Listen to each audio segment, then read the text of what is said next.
This short film will introduce you to a hydration care assessment tool that I've created called ROC. ROC stands for Reliance on a Carer. So why do we need an assessment tool for hydration care? Well, we know that hundreds of thousands of elderly and vulnerable people in our care homes and our hospitals and out in the community will rely on a carer to give them either some or full support to drink. We also know that our tea trolleys in hospitals and care homes are littered with drinks that are not finished. Understanding why that's the case and understanding the type of support that people need will help prevent avoidable dehydration. We also know that since the NHS and the Department of Health has started, there has never been a tool to identify the correct type of support a person needs to drink or eat. This means that regulators such as the CQC and educators don't have an agreed tool to assess standards of care for drinking and eating. So we know it's a fact that people with swallow problems are at higher risk of dehydration.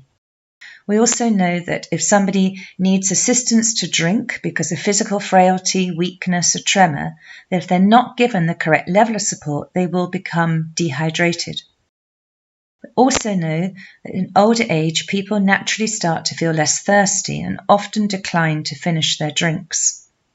And whilst we should never ever force somebody to drink, we do need to give gentle encouragement on a very regular basis to try and encourage people to drink more. And if they don't get that type of support, we know that they will inevitably become dehydrated.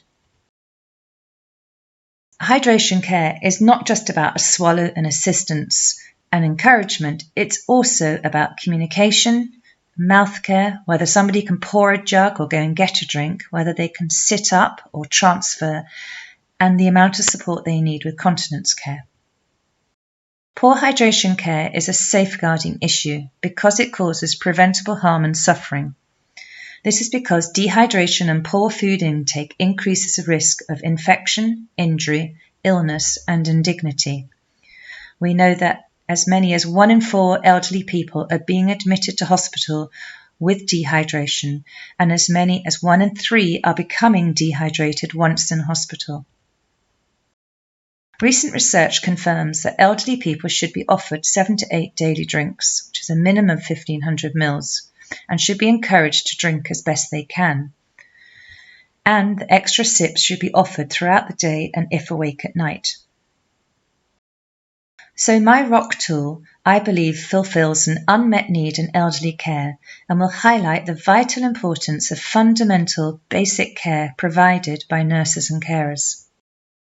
ROC will help everyone to understand the correct level and type of support a person needs from a carer to help them to drink and eat as best they can, and it will also identify who is at greatest risk of dehydration and poor food intake based simply on the highest level of support needed to drink and to eat. ROC uses the simple green, amber and red colour system to highlight if somebody is independent, needs some support or full support, and their associated risk. So the tool looks like this. It's a 1-page documentation chart with space for 8 separate reviews, so it's minimum paperwork and it can easily be adapted for e-records. It uses 3 separate guidelines: ROC to drink, ROC to eat and ROC holistic care, and on the back of each of these guidelines there is a care plan summary which outlines the correct type of support a person should always expect to receive based on their ROC assessments. So the ROC grid is recommended to be used on admission and then as part of your standard care plan review, or sooner if somebody's change has happened due to ill health or injury. Your manager will delegate who's responsible for completing it. It provides a holistic overview of support needed for drinking and eating, tracks when care needs have changed, it supports audit for hydration and nutrition care, it gives good evidence for CQC and quality assurance, and it's minimum paperwork. So at the top of the chart, it is the section here, ROC to drink, which will highlight a person's risk of dehydration. So if we look more closely at the guideline, we can see that there are 3 separate sections. ROC swallow, assistance, and encouragement. If somebody falls into the green section for all three assessments, then they will have a low risk of dehydration simply because they need a low level of support from a carer. The moment they go into the amber section, it will increase their risk and they will have a medium level of risk and will need a medium level of support. And again, once they go into the red, immediately it means that they will have a high risk.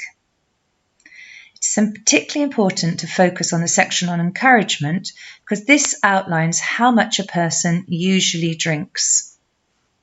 And it's this which is so critical and explains why it's so important to give encouragement to help somebody to maintain their fluid intake.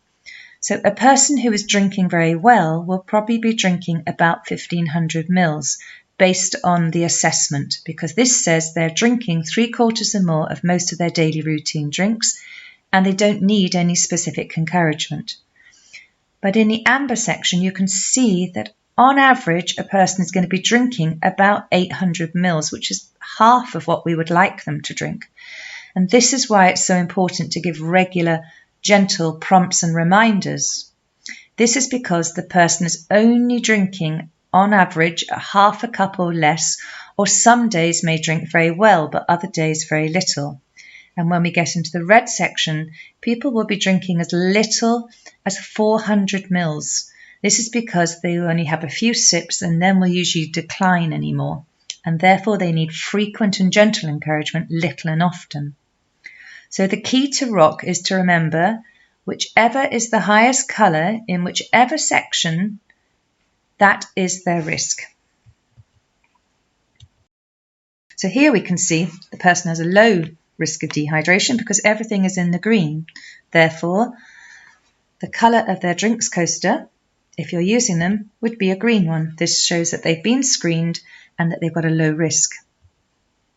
On the back of the guideline, even for the green section, it highlights the importance of just basic care. For example, leaving the drink in reach, leaving it on the correct side if they have got a known weak or blind side, always reminding the person that the drink is hot, making sure the table is at the right height, and most importantly, that the person has been given their drink of choice. Also, in the section for encouragement for green, it reminds the carer that they should go back once to check to see how that person's getting on. And when they clear the cup away, always check to see how much was drunk and report if it's less than expected, because this is the way we can pick up if somebody's needs are changing. It's also important to remember that even though somebody may have a low risk of dehydration at this point in time, if they develop a sudden illness like a flu symptoms, norovirus, then their scores are going to increase. Very likely they'll then need full assistance to drink and full encouragement to drink. And therefore, they will have a high risk of dehydration during the time that they are unwell or recovering, and will need a high level of support and should be given a red drinks coaster because they have a high risk of dehydration at this point in time. And hopefully, when they're given the correct level of support, they will start to go back into the amber and the green section. Here we can see somebody, no swallow problem, safely pick up their cup, but actually they need gentle encouragement regularly, and therefore they have a medium risk. I'm sure you agree that so many people fall into this category, especially in care homes. And what this care plan shows is that on the back, you need to go back 2 to 4 times for all routines to check, see how well they're getting on, but not to persist in encouraging if they're making it clear they don't want any more at that point in time, and to offer extra sips throughout the day. The reason it's so important to go back 2 to 4 times, which may sound a lot, but it's because people forget to drink. We know people fall asleep when they're given a drink. We know they're not feeling very thirsty, that they might just have the top half or a few mouthfuls. For people with advancing dementia may not recognise their drink. People who are depressed and unmotivated just simply can't be bothered to drink. And many people are worried about incontinence and restrict how much they're drinking. Here we can see that a person falls into and amber because they need some swallow support. They need full support with holding the cup, but actually here, once they've been given that support, they're actually a very good drinker. But the highest colour is red, so therefore their risk of dehydration, based on the fact they need full assistance to hold a drink, means they have a high risk and would be given a red coaster. When we look at the care plan summary on the back, it highlights a person needs protected time, and if they needed full support with encouragement, it could be as little as 1 to 2 hourly or more frequent if it's in the best interest of that person. The section for ROC to eat follows exactly the same pattern as ROC to drink and has a care plan and a guideline. The section for holistic care highlights why communication, mouth care, and physical manual handling is such an important part of overall hydration care. And again, a guideline and a care plan. Here we can see that if somebody has got a problem with their hearing, it's going to make it harder for them to communicate with the carer because they cannot hear very well what the carer is asking, for example, what type of drink they want, or if they want some more, if it's the right temperature.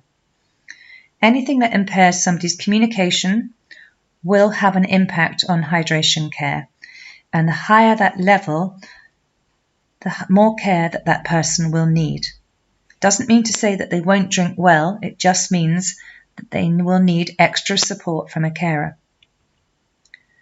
Mouth care is an important part of nutrition and hydration care, and we know that the absolute majority of people living in care homes will need some or full support from a carer because they won't independently go and do their own teeth without any kind of assistance or reminder from a carer. Once we move into the moving and handling, this is an indicator that the person can either go and get their own drink or not. Here we can see in the amber section there's one stick man. That means that that person will need a carer to give them some support to maybe pour their drink or to go and get a drink. And here we can see the difference between the amount of work that's required to sit somebody up, especially to have their first drink of the day, and to transfer from bed to chair. Safe positioning for hydration is absolutely vital for patient safety. And we know that if somebody is not given timely support for continence care, it will be an underlying reason why many people choose to limit how much they're drinking. So here we are. This gives an overview of somebody's assessment, and here it shows that that person has a medium risk of dehydration because they need encouragement to drink. At the bottom of the grid, you can put your name and your title, and to circle yes or no to indicate if there's been any change compared to the last assessment. This means that you're showing you're doing a regular review of drinking and eating. It shows accountability, a timely response, tracking changes, supporting team communication. It's a good audit tool, and it gives really good evidence for quality assurance. If you require any further information, please speak to your manager or contact me via my email below.